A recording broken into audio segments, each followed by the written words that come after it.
13 past now, and new accusations today of inappropriate behavior now being launched yet again at the IRS. First, reports the agency instructed its agents to cover up relationship it had with the Drug Enforcement Agency, the DEA. It was right there in the employee manual, in fact. Second, Congress now investigating potential collusion between the IRS and the Federal Election Commission, the FEC. The White House, though, repeatedly accused Republicans of wasting time on what they consider fake scandals.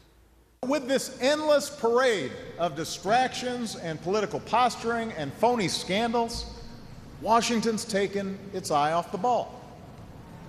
And I'm here to say this needs to stop. Some phony scandals that have captured the attention of many here in Washington.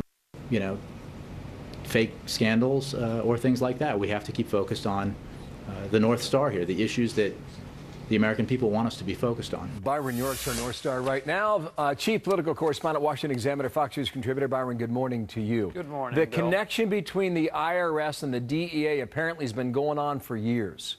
Tell me why it's so insidious. Go. Well, it appears that we may have some sort of giant convergence of the various scandals now that makes it very, very difficult for the President and the White House to keep saying that they're phony scandals.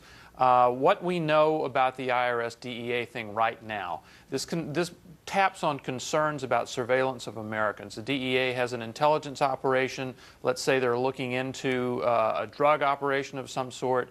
They share information with the IRS, which is not in itself bad because drug dealers often don't pay their taxes.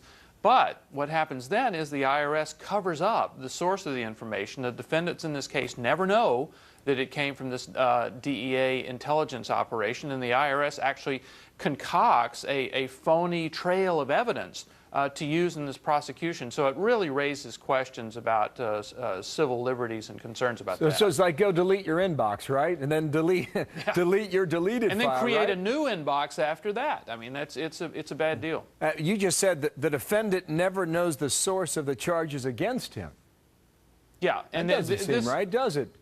No, and this has been going on for quite a while. This is not related. The interesting thing is this is on a separate track from concerns about the IRS targeting of conservative groups. This is something, in this case, in the DEA case, that has been going on for quite a while, and I think there are larger concerns about the Justice Department itself and in other prosecutions not revealing the source of information used in criminal charges. And it may go to the whole NSA affair, you know, who's watching what information they're taking from you now, and what could be taken in the future. Also, the IRS is dealing with this Federal Election Commission yeah, deal. it's also... Let me quote Darrell Issa here on the screen now for our viewers. Documents recently produced to the committee demonstrate the FEC personnel communicated with IRS personnel about tax-exempt groups engaged in political activities, raised the prospect of inappropriate coordination between the IRS and the FEC about tax-exempt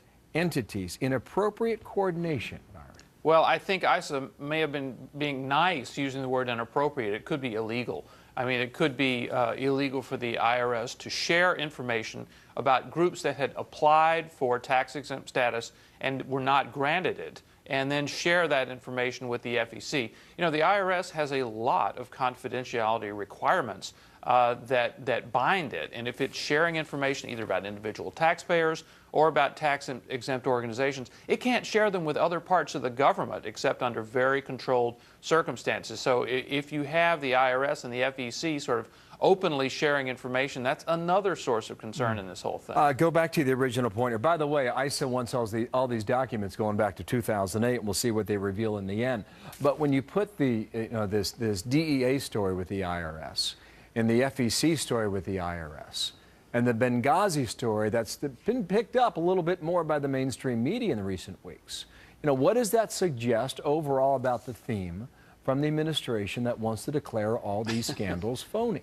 Well, it suggests it just won't fly. You're right about Benghazi. You know, for months and months, Fox was kind of a lonely voice investigating what was going on in Benghazi, and now it does seem that other media organizations have realized that there's some really serious and unanswered questions about what happened there. But when you combine that with these IRS revelations, it becomes very, very difficult for Democrats to say, as they've been saying for weeks now, you know, nothing to see, let's move on, nothing more to investigate. You remember the Democratic head on the ISA committee weeks ago said that the IRS scandal had been solved and it was all over. And then the president himself said the scandals were phony. It just becomes harder to maintain that position with each new revelation. Byron York out of Washington. Byron, thanks for coming in. Nice to see you. Thank you, Bill. 19 minutes.